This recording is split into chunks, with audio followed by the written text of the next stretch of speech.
Hello everyone. Knowledge park institute के YouTube channel में आपका स्वागत है। आज की इस वीडियो में हम डिस्कस करने वाले हैं बीएससी सेकंड सेमेस्टर के बॉटनी के पेपर को। आप सभी को पता है कि रोहिलखंड यूनिवर्सिटी के एग्ज़ाम स्टार्ट होने वाले हैं। एग्ज़ाम का पैटर्न ऑब्जेक्टिव टाइप रखा गया है, जिसमें आपको ऑब्जेक्टिव टाइप क्वेश्चंस पूछे जाएंगे। आपको 100 ऑब्जेक्टिव क्वेश्चन दिए होंगे, जिसमें से आपको 75 ऑब्जेक्टिव क्वेश्चंस के आंसर देने होंगे। आंसर के लिए आपको ओएमआर सीट दी जाएगी। आपको अपने आंसर ओएमआर सीट पर ही देने होंगे। ऑब्जेक्टिव पेपर है, पहली बार एनईपी के तहत ऑब्जेक्टिव पेपर होने जा रहे हैं। स्टूडेंट्स को आइडिया नहीं है किस तरीके से क्वेश्चन पेपर बनकर आएगा, इसलिए हम यहाँ पर आपके सामने लाए हैं एक ऑब्जेक्टिव क्वेश्चन पेपर जो कि कानपुर यूनिवर्सिटी का है। कानपुर यूनिवर्सिटी में बीएससी सेकंड सेमेस्टर की परीक्षा हो चुकी है और ये उसी का पेपर है। आप इस पेपर को देखकर समझ जाएंगे कि पेपर कैसा आने वाला है, और साथ साथ इसमें जो क्वेश्चन है वो आपकी सिलेबस के भी है। इसमें से काफ़ी क्वेश्चंस के आने की भी संभावना है। तो आप इस वीडियो को लास्ट तक देखें। हम यहाँ पर सभी क्वेश्चंस के सॉल्यूशन को भी डिस्कस करेंगे, तो आप वीडियो को लास्ट तक देखेंगे। अगर आपने चैनल सब्सक्राइब नहीं किया है तो चैनल को सब्सक्राइब करें और वीडियो को लाइक कर लें। तो शुरू करते हैं बॉटनी के इस पेपर को। तो ये हमारा बॉटनी का पेपर है, archegoniates and plant architecture. Maximum marks यहाँ पर 100 दिए हुए हैं और टाइमिंग 1 आवर 30 मिनट्स का है, जबकि यहाँ पर रोहिलखंड यूनिवर्सिटी में 2 घंटे का टाइमिंग आपको दिया जाएगा। स्टार्टिंग में आपको यहाँ पर कुछ इंस्ट्रक्शन दिए हुए हैं, आप इन इंस्ट्रक्शंस को पढ़ेंगे। उसके बाद क्वेश्चन पेपर हमारा नेक्स्ट पेज से स्टार्ट होने वाला है। तो नेक्स्ट पेज की तरफ हम बढ़ते हैं। नेक्स्ट क्वेश्चन में हमारा पहला क्वेश्चन यहाँ पर दिया हुआ है। शुरुआत करते हैं पहले क्वेश्चन से। पहले क्वेश्चन में कहा है which one is not a synonym of bryophyte. कौन सा ब्रायोफाइट्स का समानार्थी नहीं है। तो ब्रायोफाइट्स का जो समानार्थी नहीं है वो है यहाँ पर समवहनी आर्किगोनिएट्स। बी ऑप्शन हमारा यहाँ पर सही हो जाता है। ये जो समवहनी आर्किगोनिएट है ये ब्रायोफाइट्स का समानार्थी नहीं है। बाकी जो मोनोस्पोरिगेनेट से पौधे हैं या फिर गैर समवहनी भूमि पौधे हैं या पहला भ्रूण पादप है, ये सभी ब्रायोफाइट्स को ही कहा जाता है। तो बी ऑप्शन हमारा यहाँ पर सही हो जाएगा। इसके बाद क्वेश्चन नंबर 2 को देखते हैं। क्वेश्चन नंबर 2 में यहाँ पर कहा है in the modern system of classification bryophytes divide into how many division.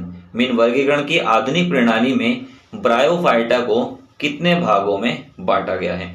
तो ब्रायोफाइटा को 3 भागों में बांटा गया है। सी ऑप्शन हमारा यहाँ पर सही हो जाता है। इसके बाद अगले क्वेश्चन की तरफ बढ़ते हैं। अगला क्वेश्चन है क्वेश्चन नंबर 3, और क्वेश्चन नंबर 3 में कहा है the nutritionally independent saprophytic is found in which genus. पोषण की दृष्टि से स्वतंत्र स्पोरोफाइट किस जीनस में पाया जाता है। तो ये पाया जाता है एंथोसिरोस में। एंथोसिरोस सी ऑप्शन हमारा यहाँ पर सही हो जाएगा। इसके बाद अगले क्वेश्चन की तरफ देखते हैं। तो अगला क्वेश्चन यहाँ पे क्वेश्चन नंबर 4 दिया हुआ है। क्वेश्चन नंबर 4 में कहा है which is the function of oil body present in the thallus of liverworts. Liverworts के थैलस में मौजूद तेल निकायों का क्या कार्य है।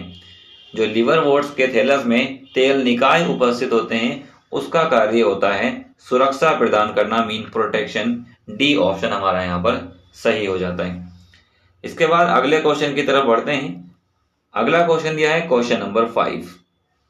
क्वेश्चन नंबर 5 में कहा है the calyptra in mosses is originated from which part.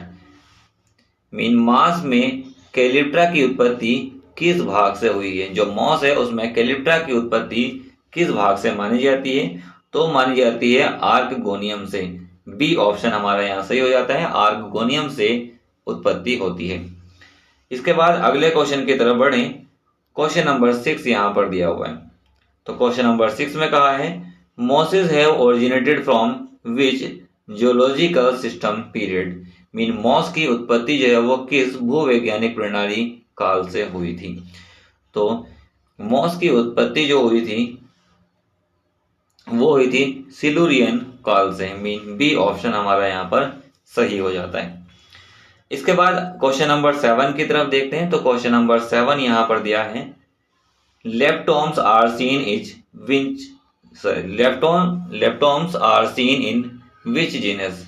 Mean leptoms किस जीनस में पाए जाते हैं। तो लेप्टोम्स पाए जाते हैं फ्यूनेरिया में। मीन डी ऑप्शन हमारा यहाँ पर सही हो जाएगा, फ्यूनेरिया में लेप्टोम्स पाए जाते हैं। इसके बाद अगले क्वेश्चन की तरफ देखते हैं। Question number 8। क्वेश्चन नंबर 8 में कहा है bryophyte growing on rock are termed what. Mean चट्टानों पर उगने वाले जो ब्रोफाइट हैं उनको क्या कहा जाता है। तो चट्टानों पर जो उगने वाले ब्रायोफाइट्स हैं उनको रूपिकोलस कहा जाता है।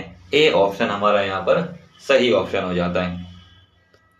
अगले क्वेश्चन की तरफ बढ़ते हैं। अगला क्वेश्चन आता है क्वेश्चन नंबर 9। क्वेश्चन नंबर 9 में कहा है in which genus stomates present only on saprophytes. किस जीनस में स्टोमेट्स केवल स्पोरोफाइट पर मौजूद होते हैं। मीन स्पोरोफाइट में जो स्टोमेट्स प्रेजेंट होते हैं वो फ्यूनेरिया में प्रेजेंट होते हैं। मीन डी ऑप्शन हमारा यहाँ पर सही हो जाएगा। इसके बाद अगले क्वेश्चन की तरफ बढ़ते हैं। अगला क्वेश्चन दिया है क्वेश्चन नंबर 10। क्वेश्चन नंबर 10 में यहाँ पर कहा गया है single plastid with pyrenoid is found in the thallus of which genus. Pyrenoids वाले सिंगल प्लास्टिड किस जीनस के थैलस में पाए जाते हैं।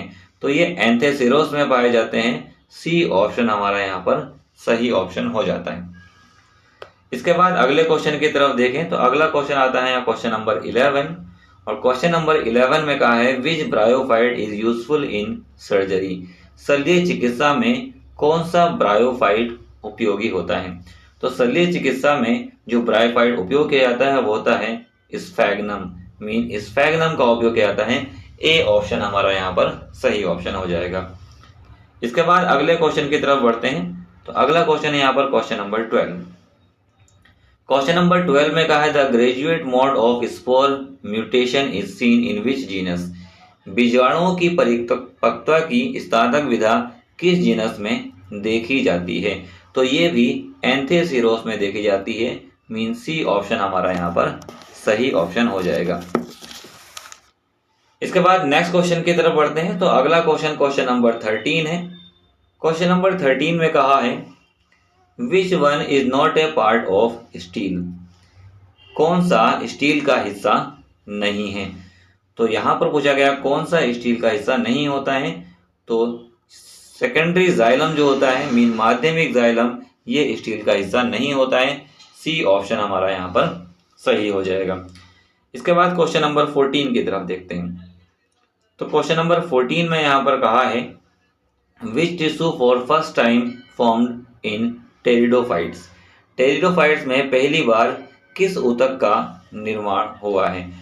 तो टेरिडोफाइट में जो पहली बार ऊतक था वो स्क्लेरेन्काइमा का निर्माण होता है। मीन बी ऑप्शन हमारा यहाँ पर सही हो जाता है। इसके बाद अगले क्वेश्चन की तरफ बढ़ते हैं। तो अगला क्वेश्चन है क्वेश्चन नंबर 15। क्वेश्चन नंबर 15 में कहा है by which reason of the name of Rhynia major has been change to Aglaophyton major. Mean किस कारण से राइनिया मेजर का नाम बदलकर एग्लोफाइटन मेजर कर दिया गया है। तो ये ट्रैकिड्स की अनुपस्थिति के कारण ऐसा किया गया है। एब्सेंस ऑफ ट्रैकिड्स की वजह से नाम बदला गया है। ए ऑप्शन हमारा यहाँ पर सही ऑप्शन हो जाता है। इसके बाद क्वेश्चन नंबर 16 की तरफ देखें। तो क्वेश्चन नंबर 16 में कहा है Rhynia is a which type of fossil. में राइनिया किस प्रकार का जीवाश्म है। तो राइनिया होता है एक पेट्रिफिकेशन प्रकार का जीवाश्म होता है। मीन अस्मीभूत जीवाश्म इसको कहा जा सकता है। डी ऑप्शन हमारा यहाँ पर सही ऑप्शन हो जाता है। बढ़ते हैं अगले क्वेश्चन की तरफ।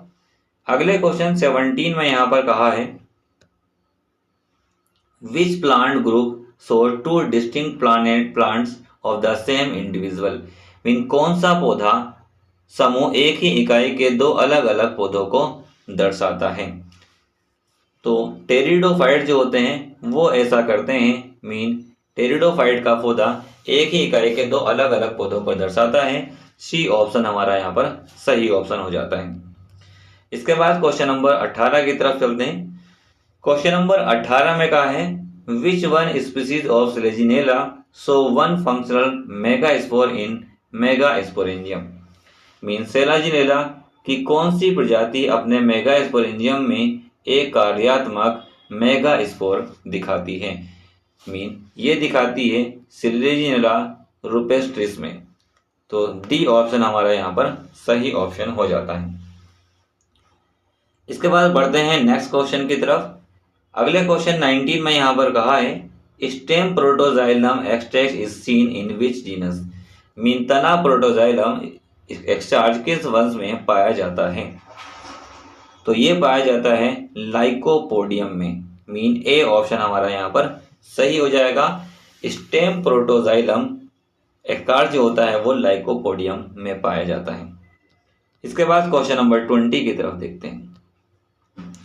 क्वेश्चन नंबर 20 में यहाँ पर कहा है which species of azolla is most frequent found in India.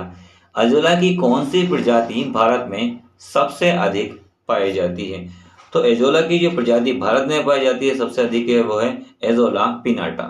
Mean azolla piñata Bharat में सबसे अधिक पाई जाने वाली प्रजाति है। सी ऑप्शन हमारा यहाँ पर सही ऑप्शन हो जाता है। इसके बाद बढ़ते हैं अगले क्वेश्चन की तरफ। अगला क्वेश्चन है क्वेश्चन नंबर 21 और क्वेश्चन नंबर 21 में यहाँ पर कहा है according to PPG family of genus Azolla is. Mean PPG के अनुसार जीनस एजोला परिवार है।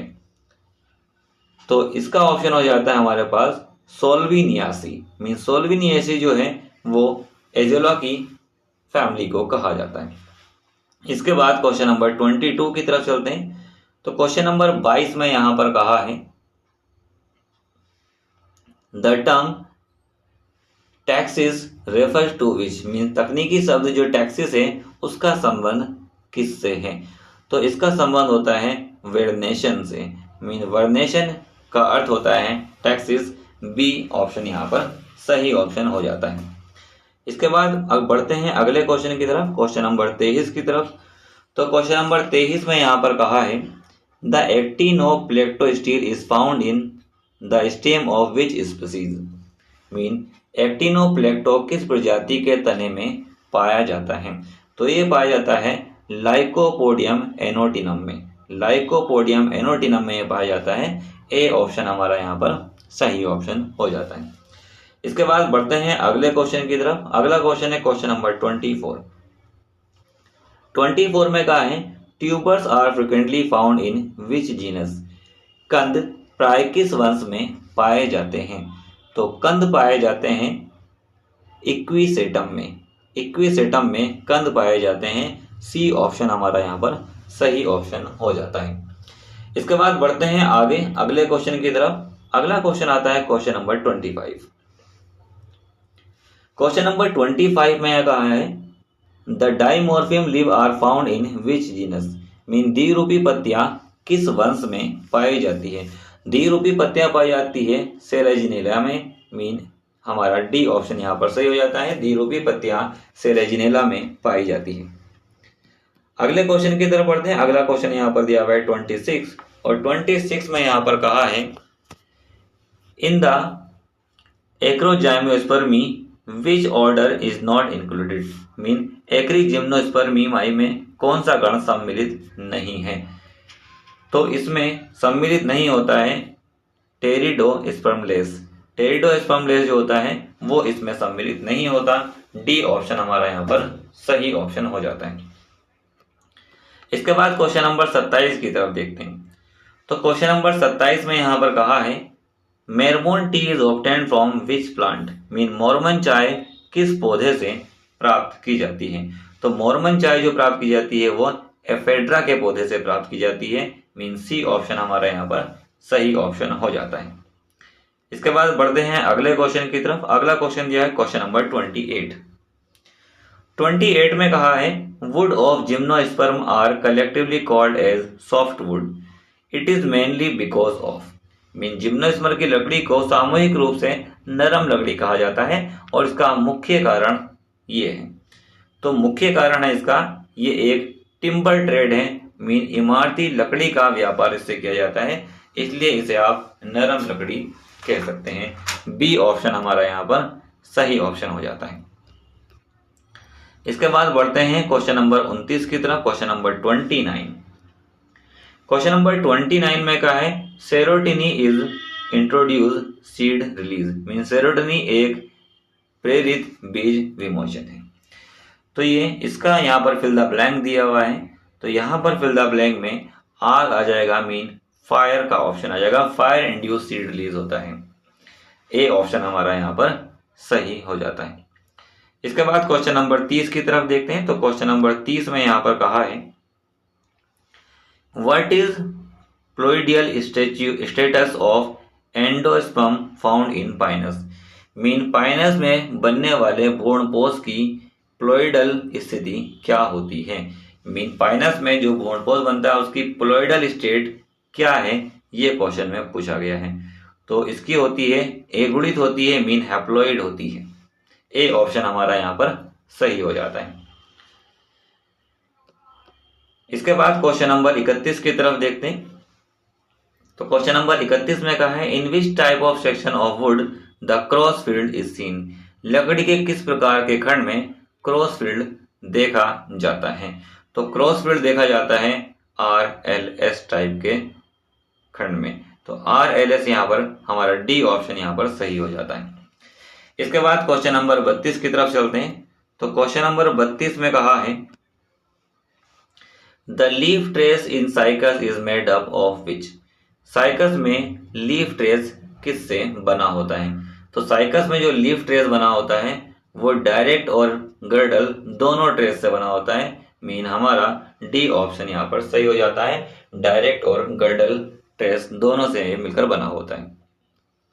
बढ़ते हैं अगले क्वेश्चन की तरफ। अगला क्वेश्चन है यहाँ पर क्वेश्चन नंबर 33। क्वेश्चन नंबर 33 में यहाँ पर कहा है single veined leaves are present in which genus, एकल सिरा वाली पत्तियां किस वंश में पाई जाती है। तो एकल सिरा वाली जो पत्तियां हैं वो पाई जाती है पाइनस में, मीन बी ऑप्शन हमारा यहाँ पर सही हो जाता है। पाइनस में एकल सिरा वाली पत्तियां पाई जाती है। बढ़ते हैं क्वेश्चन नंबर 34 की तरफ। क्वेश्चन नंबर 34 में यहाँ पर कहा है in which genus the aerial stem is photosynthetic, किस वंश में हवाई तना प्रकाश संश्लेषक होता है। तो प्रकाश संश्लेषक होता है इफेड्रा में, मीन हमारा सी ऑप्शन यहाँ पर सही हो जाता है। जो हवाई तना प्रकाश संश्लेषक होता है वो इफेड्रा में होता है। इसके बाद बढ़ते हैं अगले क्वेश्चन की तरफ। अगला क्वेश्चन है क्वेश्चन नंबर 35 और क्वेश्चन नंबर 35 में यहाँ पर कहा है compound seed cones are found in which genus, mean समास बीज शंकु किस वंश में पाए जाते हैं। तो समास बीज शंकु जो पाए जाते हैं वो पाइनस में ही पाए जाते हैं। बी ऑप्शन हमारा यहाँ पर करेक्ट ऑप्शन हो जाता है। इसके बाद बढ़ते हैं अगले क्वेश्चन की तरफ। अगला क्वेश्चन है क्वेश्चन नंबर 36। क्वेश्चन नंबर 36 में यहाँ पर कहा है which one character strongly indicate the cycas is a living fossil, कौन सा एक लक्षण दृढ़ता से ये बताता है, इंगित करता है कि साइकस एक जीवित जीवाश्म है। तो इसका फ्लैजिलेटेड जो स्पर्म होता है, मीन ध्वजांकी शुक्राणु की वजह से आप इसे एक जीवित जीवाश्म मानते हैं। बी ऑप्शन हमारा यहाँ पर सही ऑप्शन हो जाता है। इसके बाद क्वेश्चन नंबर 37 देखते हैं। क्वेश्चन नंबर 37 में कहा है the distribution of which genus is majorly restricted in the northern hemisphere of the globe, विश्व के उत्तरी गोलार्ध में किस जीनस का वितरण प्रमुख रूप से सीमित है। तो प्रमुख रूप से जो सीमित है वो पाइनस का ही है, मीन बी ऑप्शन यहाँ पर हमारा करेक्ट ऑप्शन हो जाता है। इसके बाद बढ़ते हैं अगले क्वेश्चन की तरफ। Question number 38। तो क्वेश्चन नंबर 38 में यहाँ पर कहा है which one is not a function of Pinus stem, कौन सा पाइनस तना का कार्य नहीं है। तो पाइनस तने का कार्य नहीं होता है पानी का संचरण, पाइनस का तना जो होता है वो पाइनस वाटर का संचालन नहीं करता है। बाकी ये भंडारण क्षेत्र का भी कार्य करता है, प्रकाश संश्लेषण क्षेत्र को भी बढ़ाता है और प्रजनन क्षमता में भी वृद्धि करता है।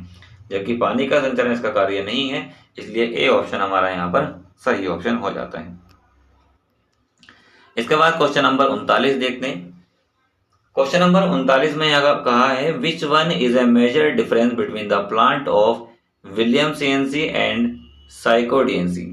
मीन विलियमसोनेसी और साइकोडियेसी के पौधों के बीच कौन सा प्रमुख अंतर होता है? तो प्रमुख अंतर होता है उसके ट्रंक का आकार। मीन बी ऑप्शन जो ट्रंक शेप है ये हमारा करेक्ट ऑप्शन हो जाता है। बढ़ते हैं अगले क्वेश्चन की तरफ। अगला क्वेश्चन है क्वेश्चन नंबर 40 और क्वेश्चन नंबर 40 में यहाँ पर कहा है which geological duration is the zenith of Cordaitales. Mean कौन सी भूवैज्ञानिक अवधि कार्डिटेल्स की चरम है? तो कार्डिटेल्स की जो चरम माना जाता है वो ऊपरी कार्बोनिफेरस को माना जाता है। मीन अपर कार्बोनिफेरस को कहा जाता है। सी ऑप्शन हमारा यहाँ पर करेक्ट ऑप्शन हो जाता है। इसके बाद बढ़ते हैं अगले क्वेश्चन की तरफ, क्वेश्चन नंबर 41। तो क्वेश्चन नंबर 41 में यहाँ पर कहा है according to modern classification the Bennettitales merge in which order. Mean आधुनिक वर्गीकरण के अनुसार बेनेटिटेल्स को किस गण में मिला दिया गया है? तो इसको मिला दिया गया है साइकेडोडलस में। मीन साइकेडोडलस में इसको मिला दिया गया है। ए ऑप्शन हमारा यहाँ पर करेक्ट ऑप्शन हो जाता है।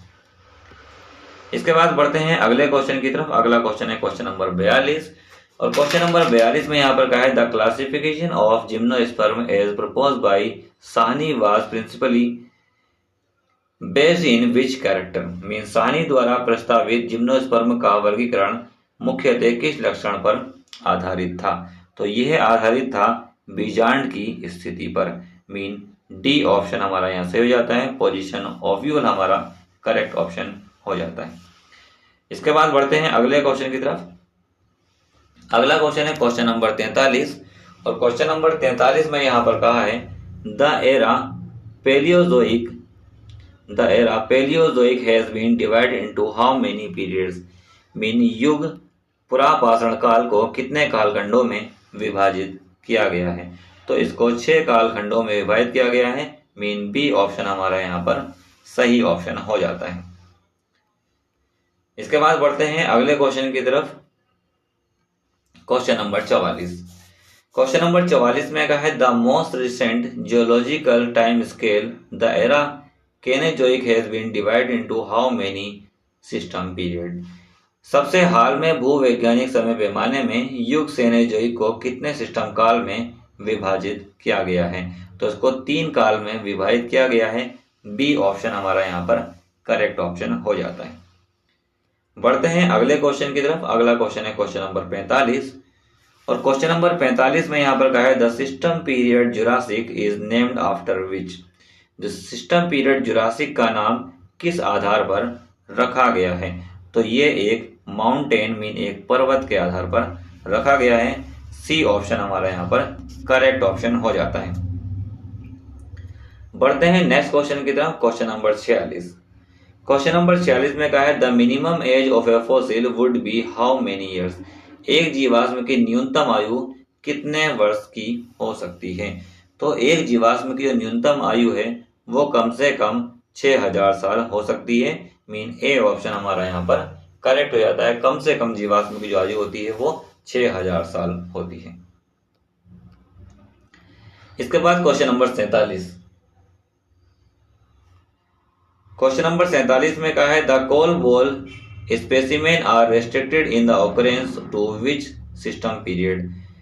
कोल बॉल्स के नमूने किस सिस्टम अवधि में ही पाए जाते हैं? तो कोल बॉल्स के जो नमूने हैं वो कार्बोनिफेरस की अवधि में पाए जाते हैं। मीन हमारा यहाँ पर डी ऑप्शन जो है कार्बोनिफेरस, ये सही ऑप्शन हो जाता है। इसके बाद अगले क्वेश्चन की तरफ देखें तो अगला क्वेश्चन आता है क्वेश्चन नंबर 48। क्वेश्चन नंबर 48 में कहा है ichnology is the study of which fossil type. Ichnology किस प्रकार के जीवाश्म का अध्ययन है? तो इकोनोलॉजी जो होता है वो एक ट्रेस जीवाश्म का अध्ययन है। मीन ट्रेस फॉसिल के स्टडी को इकोनोलॉजी कहा जाता है। डी ऑप्शन हमारा यहाँ पर करेक्ट ऑप्शन बन जाता है। इसके बाद है क्वेश्चन नंबर 49, और क्वेश्चन नंबर 49 में कहा है which one condition is not essential for fossilization, mean जीवाश्मीकरण के लिए कौन सी एक शर्त जो है वो आवश्यक नहीं होती है। तो आवश्यक नहीं होती है prevalence of septic condition, mean septic स्थितियों की व्यापकता होना जरूरी नहीं है, ये जीवाश्मीकरण के लिए आवश्यक नहीं होता है। सी ऑप्शन हमारा यहाँ पर करेक्ट ऑप्शन बन जाता है। इसके बाद अगले क्वेश्चन की तरफ देखें तो अगला क्वेश्चन क्वेश्चन नंबर 50 है, और क्वेश्चन नंबर 50 में यहाँ पर कहा है which one qualified compression is the best fossil type, mean कौन सा एक कोयला युक्त संपीड़न सबसे अच्छा जीवाश्म प्रकार है। तो ये होता है पीट एंड लिग्नाइट। पीट एंड लिग्नाइट जो है वो सबसे अच्छा जीवाश्म प्रकार माना जाता है। हमारा बी ऑप्शन यहाँ पर करेक्ट ऑप्शन हो जाता है। अब बढ़ते हैं क्वेश्चन नंबर 51 की ओर। तो क्वेश्चन नंबर 51 में यहाँ पर कहा है which kind of fossil is use to determine geological time period, भूगर्भिक समय अवधि निर्धारित करने के लिए किस प्रकार के जीवाश्म का उपयोग किया जाता है। तो भूगर्भिक समय अवधि ज्ञात करने के लिए सूचकांक जीवाश्म का उपयोग किया जाता है, मीन इंडेक्स फॉसिल का आप यूज करते हैं। सी ऑप्शन हमारा यहाँ पर करेक्ट ऑप्शन हो जाता है। इसके बाद बढ़ते हैं नेक्स्ट क्वेश्चन की तरफ। तो क्वेश्चन नंबर 52 में यहाँ पर कहा है stolon is a modification of which part of plant, stolon पौधे के किस भाग का संशोधन है।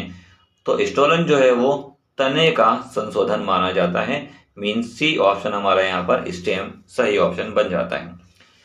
इसके बाद क्वेश्चन नंबर 53 की तरफ देखते हैं। तो क्वेश्चन नंबर 53 में यहाँ पर कहा है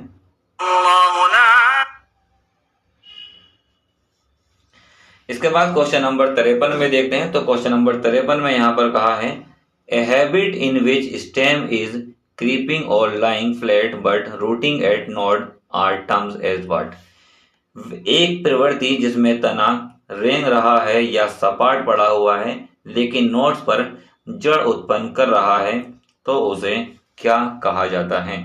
तो उसे कहा जाता है रिपेंट कहा जाता है, मीन बी ऑप्शन हमारा यहाँ पर सही ऑप्शन हो जाता है। इसके बाद अगले क्वेश्चन की तरफ बढ़ते हैं। तो अगला क्वेश्चन यहाँ पे आता है क्वेश्चन नंबर 54, क्वेश्चन नंबर 54 कहा गया है।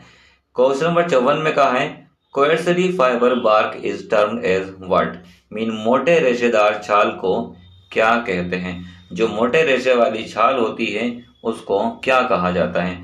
तो उसको कहा जाता है श्रेडी, उसे कहा जाता है, मीन डी ऑप्शन हमारा यहाँ पर सही हो जाता है। इसके बाद बढ़ते हैं अगले क्वेश्चन की तरफ। अगला क्वेश्चन है क्वेश्चन नंबर 55, और क्वेश्चन नंबर 55 में यहाँ पर कहा है a swollen base is a petiole is termed as what, mean petiole के सूजे हुए आधार को क्या कहा जाता है। तो पेटियोल का जो सूजा हुआ आधार होता है उसे कहा जाता है पेल्विनस, मीन पल्विनस उसे कहा जाता है। डी ऑप्शन हमारा यहाँ पर करेक्ट ऑप्शन हो जाता है। इसके बाद क्वेश्चन नंबर 56 आता है, क्वेश्चन नंबर 56। क्वेश्चन नंबर 56 में कहा है which one is not characteristic feature of euphyll, mean सत्य पत्ता का कौन सा अभिलक्षणीय लक्षण नहीं है, मीन सत्य पत्ता का कौन सा यहाँ पर लक्षण नहीं है, ये पूछा गया है। तो सीमांत वृद्धि मार्जिनल ग्रोथ उसमें होता है, एपिकल ग्रोथ वो भी उसमें होता है, लेकिन हाँ इंटर कैलरी ग्रोथ ये उसमें नहीं होता, मीन सी ऑप्शन हमारा यहाँ पर सही ऑप्शन हो जाएगा। इंटर कैलरी ग्रोथ उसमें नहीं पाया जाता। इसके बाद क्वेश्चन नंबर 57 की तरफ देखते हैं। क्वेश्चन नंबर 57 में कहा है द पेरिगोनियम इज रेफर टू विच, पेरिगोनियम को किससे संदर्भित किया जाता है। तो पेरिगोनियम को संबंधित किया जाता है पेरियंस से, मीन पेरियंस से संबंधित किया जाता है पेरिगोनियम को। ए ऑप्शन हमारा यहाँ पर करेक्ट ऑप्शन हो जाता है। इसके बाद बढ़ते हैं क्वेश्चन नंबर 58 की तरफ। तो क्वेश्चन नंबर 58 में कहा है another dehiscence through the pore covered by flap is termed as what, एक प्रालंब से ढके रोम छिद्र के माध्यम से पराकोष का विसंक्रमण क्या कहलाता है। तो पराकोष के इस विसंक्रमण को आप वॉल्व्यूलर कह सकते हैं, मीन डी ऑप्शन हमारा यहाँ पर सही ऑप्शन हो जाता है। इसके बाद क्वेश्चन नंबर 59 देखते हैं। तो क्वेश्चन नंबर 59 में यहाँ पर कहा है hypanthium is present in which type of flower. Mean hypanthium किस प्रकार के फूल में मौजूद होता है। तो हाइपेंथियम जो प्रेजेंट होता है वो प्रेजेंट होता है पेरीगिनस में। मीन पेरीगिनस में पाया जाता है।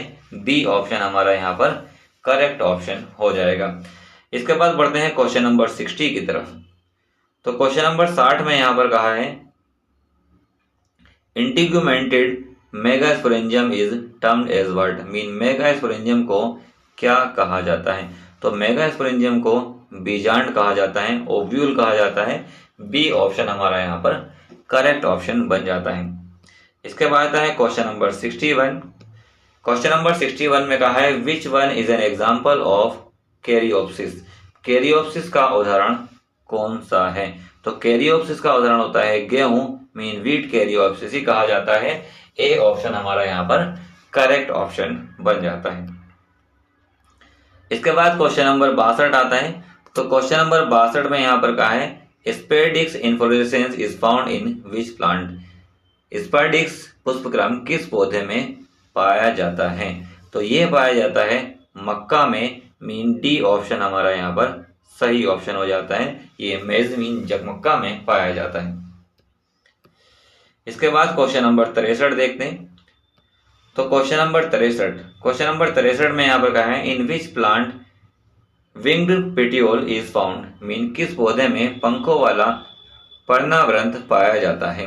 तो पंखों वाला जो पर्णावृंत है वो पाया जाता है नींबू में। मीन सी ऑप्शन हमारा यहाँ पर करेक्ट ऑप्शन हो जाता है। जो पंखों वाला पर्णावृंत है वो नींबू में पाया जाता है। बढ़ते हैं अगले क्वेश्चन की ओर। अगला क्वेश्चन है क्वेश्चन नंबर 64। और क्वेश्चन नंबर 64 में यहाँ पर कहा है how many numbers of steel present in typical dicot stem. Mean एक विशिष्ट द्विबीजपत्री तने में कितनी संख्या में रंभा मौजूद होते हैं। मीन कितने स्टीम वहां पर प्रेजेंट होते हैं। वो होते हैं केवल एक। मीन ए ऑप्शन हमारा यहाँ पर करेक्ट ऑप्शन हो जाता है। बढ़ते हैं अगले क्वेश्चन की तरफ। अगला क्वेश्चन है क्वेश्चन नंबर 65। और क्वेश्चन नंबर 65 में पूछा गया है in the vascular bundles are arrange in a ring the stele would be a. यदि संवहन बंडलों को आप एक वलय के रूप में व्यवस्थित करें तो रंभा होगा। तब रंभा को क्या कहा जाता है। तब उसे आप यू स्टेल कह सकते हैं। मीन यू स्टेल उसे कहा जाता है। डी ऑप्शन यहाँ पर करेक्ट ऑप्शन बन जाता है। बढ़ते हैं क्वेश्चन नंबर 66 की ओर। क्वेश्चन नंबर 66 में यहाँ पर कहा है how many types of lateral meristem function in secondary growth. द्वितीयक वृद्धि में कितने प्रकार के पार्श्व विभुजतक कार्य करते हैं। तो ये केवल 2 होते हैं जिस प्रकार से कार्य करते हैं। बी ऑप्शन हमारा यहाँ पर सही ऑप्शन बन जाता है। बढ़ते हैं नेक्स्ट क्वेश्चन की ओर। नेक्स्ट क्वेश्चन क्वेश्चन नंबर 67 है। और क्वेश्चन नंबर 67 में यहाँ पर पूछा गया है how many types of morphotypes of permanent cell exist in plant. Mean पादप में स्थायी कोशिका के कितने प्रकार के रूपक होते हैं। तो स्थायी कोशिका के जो रूपक होते हैं वो 16 प्रकार के होते हैं। 16 टाइप्स हो सकते हैं। डी ऑप्शन हमारा यहाँ पर करेक्ट ऑप्शन बन जाता है। इसके बाद आता है क्वेश्चन नंबर 68। क्वेश्चन नंबर 68 में कहा है which one is a function of pericycle in root. जड़ों में पेरीसाइकिल का कार्य कौन सा है। तो पेरीसाइकिल का कार्य होता है कैम्बियम का निर्माण करना। मीन फॉर्मेशन ऑफ कैम्बियम जो है वही पेरीसाइकिल का कार्य होता है। ए ऑप्शन यहाँ पर सही ऑप्शन बन जाता है। इसके बाद क्वेश्चन नंबर 69 आता है। तो क्वेश्चन नंबर 69 में यहाँ पे कहा है phloem wedges are seen in the stem anatomy which genus. Phloem wedges stem anatomy किस जीनस में देखे जाते हैं। तो ये पाए जाते हैं बिग्नोनिया में। सी ऑप्शन हमारा यहाँ पर सही हो जाता है। बिग्नोनिया में ही फ्लोएम वेजेज स्टेम एनाटोमी पाए जाते हैं। बढ़ते हैं अगले क्वेश्चन की ओर। अगला क्वेश्चन है यहाँ पर क्वेश्चन नंबर 70, क्वेश्चन नंबर 70। और क्वेश्चन नंबर 70 में पूछा गया है which cell type is dead at maturity. किस प्रकार की कोशिका प्रकार परिपक्वता के समय मृत हो जाता है। तो स्क्लेनकाइमा जो होता है वो परिपक्वता के समय पे क्या होता है, डेड हो जाता है, मीन मृत हो जाता है। सी ऑप्शन हमारा यहाँ पर सही ऑप्शन बन जाएगा। इसके बाद क्वेश्चन नंबर 71 देखते हैं। तो क्वेश्चन नंबर 71 में यहाँ पर दिया हुआ है, during secondary growth the first cell formed by vascular cambium is. द्वितीयक वृद्धि के दौरान संवहन कैम्बियम द्वारा निर्मित प्रथम कोशिका है। मीन द्वितीयक वृद्धि के दौरान जो संवहन कैम्बियम होता है उसके द्वारा बनने वाली जो प्रथम कोशिका होती है वो कौन सी होती है, तो वो होती है secondary xylem. Mean B option हमारा यहाँ पर सही ऑप्शन बन जाता है, सेकेंडरी जाइलम बनता है। इसके बाद क्वेश्चन नंबर 72 की तरफ देखते हैं। तो क्वेश्चन नंबर 72 में यहाँ पर कहा है, which one is not both cell and tissue. कौन सा कोशा और ऊतक दोनों नहीं है। तो कौन सा कोशा और ऊतक नहीं है, वो है एपिडर्मिस। एपिडर्मिस जो है वो ना तो कोशा और ऊतक दोनों नहीं हो सकता। डी ऑप्शन यहाँ पर सही ऑप्शन बन जाता है। इसके बाद क्वेश्चन नंबर 73 आता है। तो क्वेश्चन नंबर 73 में यहाँ पर कहा है, according to histogen theory the vascular cylinder in root is originated from which initial cell. Histogen सिद्धांत के अनुसार जड़ों में संवहनी सिलेंडर की उत्पत्ति किस आरंभिक कोशिकाओं से हुई थी। तो ये होती है पेरीब्लेम से। मीन पेरीब्लेम से ही इसकी उत्पत्ति मानी जाती है। सी ऑप्शन यहाँ पर हमारा सही हो जाता है। इसके बाद क्वेश्चन नंबर 74 की तरफ देखते हैं। तो क्वेश्चन नंबर 74 में यहाँ पर कहा है, a monocot roots is identified by the presence of which character. एक बीजपत्री जड़ों की पहचान किस वर्ण की उपस्थिति से होती है। तो ये उपस्थिति इसका पता चलता है बड़ी और अच्छे तरीके से निष्कासित मज्जा के द्वारा। Mean large and well developed pith अगर प्रेजेंट होती है तो उससे पता चलता है कि वो मोनोकॉट रूट है। डी ऑप्शन यहाँ पर सही ऑप्शन बन जाएगा।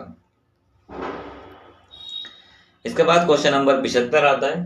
तो क्वेश्चन नंबर 75 में यहाँ पे कहा है, the protoxylem is identified by which type of tracheids. Mean protoxylem की पहचान किस प्रकार के ट्रैकिड द्वारा की जाती है। तो ये की जाती है कुंडली मतलब के स्पाइरल के द्वारा ही की जाती है। स्पाइरल से प्रोटोजाइलम का पता चल जाता है। ए ऑप्शन यहाँ पर करेक्ट ऑप्शन बन जाएगा। इसके बाद क्वेश्चन नंबर 76 आता है। तो क्वेश्चन नंबर 76 में यहाँ पर कहा है, which ovule is common in the angiosperm. Angiosperm में कौन सा बीजांड जो है वो आम होता है, मीन सबसे ज्यादा पाया जाता है। तो पाया जाता है वो एनाट्रोप्स। जो एनाट्रोपस होता है वो सबसे ज्यादा पाया जाता है। मीन बी ऑप्शन हमारा यहाँ पर करेक्ट ऑप्शन बन जाएगा। इसके बाद क्वेश्चन नंबर 77 की तरफ देखते हैं। तो क्वेश्चन नंबर 77 में यहाँ पर कहा है, how many types of anther wall develop found in angiosperm. आवृतबीजी में कितने प्रकार के परागकोश का विकास पाया जाता है। तो 4 प्रकार के परागकोश का विकास पाया जाता है। मीन डी ऑप्शन यहाँ पर सही ऑप्शन हो जाता है। इसके बाद क्वेश्चन नंबर 78 यहाँ पर आता है। क्वेश्चन नंबर 78 में कहा है, the in majority of angiosperm the anther is.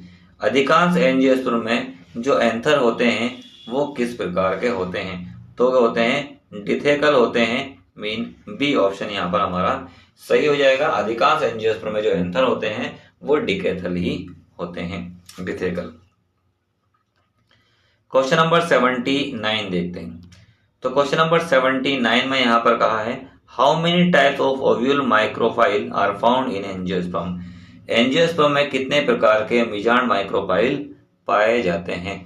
तो 4 प्रकार के बीजांड माइक्रोफाइल पाए जाते हैं एंजियोस्पर्म में। डी ऑप्शन यहाँ पर करेक्ट ऑप्शन हो जाता है। इसके बाद क्वेश्चन नंबर 80 की तरफ देखते हैं। तो क्वेश्चन नंबर 80 में यहाँ पर कहा है, the term hypotropous is indicative of which. जो हाइपोट्रोपस शब्द होता है वो किसका सूचक होता है। तो हाइपोट्रोपस होता है बीजांड के स्थान को, मीन ओव्यूल की पोजीशन को वो प्रदर्शित करता है। बी ऑप्शन हमारा यहाँ पर सही ऑप्शन बन जाएगा। इसके बाद क्वेश्चन नंबर 81 आता है। क्वेश्चन नंबर 81 में कहा है, which one is not present in the dicot seed embryo. द्विबीजपत्री भ्रूण में कौन सा नहीं पाया जाता है। तो नहीं पाया जाता है कोलोप्टाइल, मीन जो कोलियोप्टाइल है ये नहीं पाया जाता। सी ऑप्शन हमारा यहाँ पर सही ऑप्शन हो जाता है। इसके बाद क्वेश्चन नंबर 82 देखते हैं। तो क्वेश्चन नंबर 82 में यहाँ पर कहा है meiosis is taking place in which process, अर्धसूत्री विभाजन किस प्रक्रिया में होता है। तो अर्धसूत्री जो विभाजन पाया जाता है वो पाया जाता है मेगा बीजाणु जनन में, मीन मेगा स्पोरोजेनेसिस में ये पाया जाता है अर्धसूत्री विभाजन। ए ऑप्शन हमारा यहाँ पर करेक्ट ऑप्शन हो जाता है। इसके बाद क्वेश्चन नंबर 83 देखते हैं। तो क्वेश्चन नंबर 83 में कहा है the unreduced embryo develop from the generative cell is termed as what, जनन कोशिका से अविकसित भ्रूण का विकास क्या कहलाता है। मीन जनन कोशिका से जो बनने वाला एविडेंस भ्रूण होता है उसके विकास को क्या कहते हैं। तो उसके विकास को कहा जाता है डिप्लोस्पोरी, मीन डिप्लोस्पोरी कहा जाता है जब जनन कोशिका से अविकसित भ्रूण का निर्माण होता है। इसके बाद क्वेश्चन नंबर 84 देखते हैं। तो क्वेश्चन नंबर 84 में कहा है a reflexed outgrow from by the tip of outer integument is termed as what, बाह्य पूर्णांक की नोक से बनने वाली प्रतिवर्तित वृद्धि को क्या कहते हैं। तो इसको कहा जाता है करु नकल कहा जाता है, मीन बी ऑप्शन हमारा यहाँ पर सही ऑप्शन बन जाता है। इसके बाद क्वेश्चन नंबर 85 देखते हैं। तो क्वेश्चन नंबर 85 में कहा है pollination done by the birds is termed as what, चमगादड़ द्वारा किया गया परागण क्या कहलाता है। अगर चमगादड़ द्वारा परागण किया जाए तो उसको क्या कहेंगे, उसको कहा जाता है चीरोप्टेलोफिली, मीन चीरोप्टेलोफिली इसे कहा जाता है जब चमगादड़ के द्वारा परागण किया जाता है। डी ऑप्शन हमारा यहाँ पर करेक्ट ऑप्शन बन जाता है। इसके बाद क्वेश्चन नंबर 86 की तरफ देखते हैं। क्वेश्चन नंबर 86 में यहाँ पर कहा है embryophily is done by which factor, embryophily किस कारक के द्वारा किया जाता है। तो एम्ब्रियोफिली जो होता है वो वर्षा के द्वारा होता है, रेन के द्वारा होता है। बी ऑप्शन हमारा यहाँ पर करेक्ट ऑप्शन बन जाता है। बढ़ते हैं अगले क्वेश्चन की तरफ। Question number 87। क्वेश्चन नंबर 87 में कहा है therophily is a type of pollination which done by whom, mean therophily एक प्रकार का परागण है जो किसके द्वारा होता है। तो ये होता है लीमर के द्वारा। लीमर के द्वारा होने वाले पोलिनेशन को आप थेरोफिली कह सकते हैं। मीन 87 का सी ऑप्शन यहाँ पर करेक्ट बन जाता है। इसके बाद क्वेश्चन नंबर 88 देखते हैं।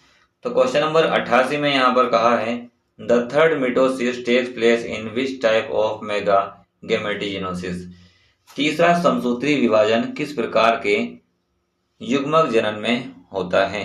तो पॉलीगोनम प्रकार का जो युग्मक जनन होता है उसमें तीसरा समसूत्री विभाजन होता है, मीन पॉलीगोनम टाइप, ये इसका करेक्ट आंसर हो जाएगा। इसके बाद क्वेश्चन नंबर 89 की तरफ देखते हैं। तो क्वेश्चन नंबर 89 में यहाँ पर कहा है if a pole is occurring at the pole of pollen grain then it is term as what, यदि परागकण के ध्रुव पर छिद्र हो तो उसे क्या कहते हैं। अगर परागकण के ध्रुव पर छिद्र हो तो उसे उल्कस कहा जाता है, मीन उल्कस उसे कहेंगे। डी ऑप्शन हमारा यहाँ पर करेक्ट ऑप्शन हो जाएगा। इसके बाद बढ़ते हैं क्वेश्चन नंबर 90 की तरफ।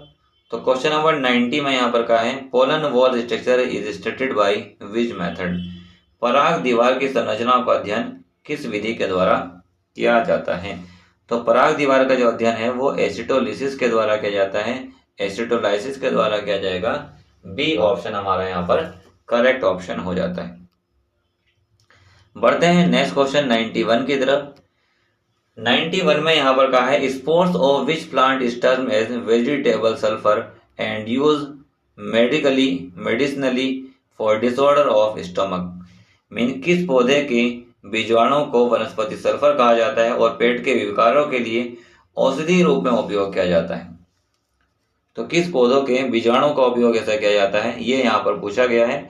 तो लाइकोपोडियम का उपयोग जो है वो ही वनस्पति सल्फर के तौर पे किया जाता है, मीन इसको ही वनस्पति सल्फर कहा जाता है।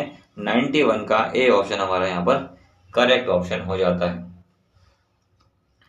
इसके बाद क्वेश्चन नंबर 92 आता है। तो क्वेश्चन नंबर 92 में कहा है if the P upon E ratio is 1 then the shape of pollen would be what.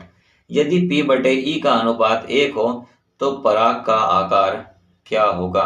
पराग का आकार होगा गोलाकार। अगर P बटे E का अनुपात 1 है तो जो पराग का अनुपात होता है, जो पराग का आकार होता है वो गोलाकार हो जाता है। इसके बाद क्वेश्चन नंबर 93 को देखते हैं। तो क्वेश्चन नंबर 93 में यहाँ पर कहा है the size of typical pollen grain range between the micrometer in diameter. Mean विशिष्ट पराग कणों का आकार जो है वो माइक्रोमीटर के व्यास का होता है। मीन कितने माइक्रोमीटर व्यास का होता है ये यहाँ पर पूछा गया है। तो वो 25 से 50 माइक्रोमीटर के व्यास का होता है। बी ऑप्शन हमारा यहाँ पर करेक्ट ऑप्शन बन जाएगा। इसके बाद अगले क्वेश्चन की तरफ देखते हैं। अगला question question number 94 question number 94 आ जाता है। क्वेश्चन नंबर 94 में कहा है an elongate aperture that and centred usually at the distal pole is termed as what. एक विस्तृत छिद्र जो आमतौर पर एक दूरस्थ ध्रुव पर केंद्रित है उसे क्या कहा जाता है। तो उसे कहा जाता है सुल्कास। सुल्कस उसे आप कह सकते हैं। सी ऑप्शन हमारा यहाँ पर करेक्ट ऑप्शन बन जाएगा। इसके बाद अगला क्वेश्चन आता है क्वेश्चन नंबर 95। क्वेश्चन नंबर 95 में कहा है the tricolpate pollen are characteristics feature of which group of plant. Mean tricolpate पराग पौधों के किस समूह की विशेषता को दर्शाता है। तो इसका आंसर हो जाता है हमारे पास यूडिकोट्स। डी ऑप्शन हमारा सही हो जाता है। बढ़ते हैं अगले क्वेश्चन की तरफ। Question number 96। क्वेश्चन नंबर 96 में कहा है how many types of pollen polarity exist in pollen grain. पराग कणों में कितने प्रकार की पोलन पोलैरिटी पाई जाती है। तो ये 3 प्रकार की पोलन पोलैरिटी पाई जाती है। सी ऑप्शन हमारा यहाँ पर करेक्ट ऑप्शन बन जाता है। इसके बाद अगला क्वेश्चन आता है क्वेश्चन नंबर 97। क्वेश्चन नंबर 97 में यहाँ पर कहा है what is called the unused pollen. बिना जुड़े हुए परागकण को क्या कहते हैं। तो बिना जुड़े हुए परागकणों का आता है Monod.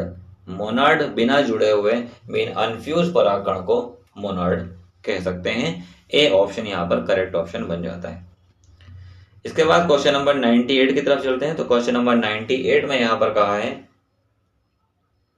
मेलिटोपेलिनोलॉजी refers to study pollen of which source. Mean melittopalynology अध्ययन पराग को किस स्रोत के संदर्भित करता है। तो ये शहद को संदर्भित करता है, हनी को संदर्भित करता है। ए ऑप्शन हमारा यहाँ पर करेक्ट ऑप्शन बन जाएगा। इसके बाद क्वेश्चन नंबर 99 आता है। तो क्वेश्चन नंबर 99 में कहा है exine of pollen is divide into how many layers. Mean पराग के एक्सिन को कितनी परतों में बांटा जा सकता है। तो पराग की परतों को जो है पराग के एक्सिन को केवल 2 परतों में बांट सकते हैं। मीन बी ऑप्शन हमारा यहाँ पर करेक्ट ऑप्शन हो जाएगा। इसके बाद लास्ट क्वेश्चन देखते हैं। क्वेश्चन 100 यहाँ पर दिया हुआ है। क्वेश्चन नंबर 100 में यहाँ पर कहा है the smooth sculpturing of pollen refers to which term. Mean पराग की चिकनी अलकरण को किस शब्द से संदर्भित किया जाता है। तो पराग की चिकनी अलकरण को लेविगेट आप कह सकते हैं। ए ऑप्शन हमारा यहाँ पर करेक्ट ऑप्शन हो जाता है। तो इस तरीके से यहाँ पर टोटल 100 क्वेश्चन हमने सॉल्व किए हैं। इन 100 क्वेश्चन में से काफी सारे क्वेश्चंस आपके आने की पॉसिबिलिटी है। आप इस क्वेश्चन को अच्छे तरीके से तैयार कर लें। अपने फ्रेंड के साथ भी इस वीडियो को शेयर करें ताकि वे भी इस वीडियो के क्वेश्चंस को देख सकें और पेपर के पैटर्न को समझ सकें। अगर आपको ये वीडियो अच्छी लगी है तो वीडियो को लाइक करें, चैनल को सब्सक्राइब करें और वीडियो को अपने फ्रेंड के साथ में शेयर भी करें। Best of luck for your exam.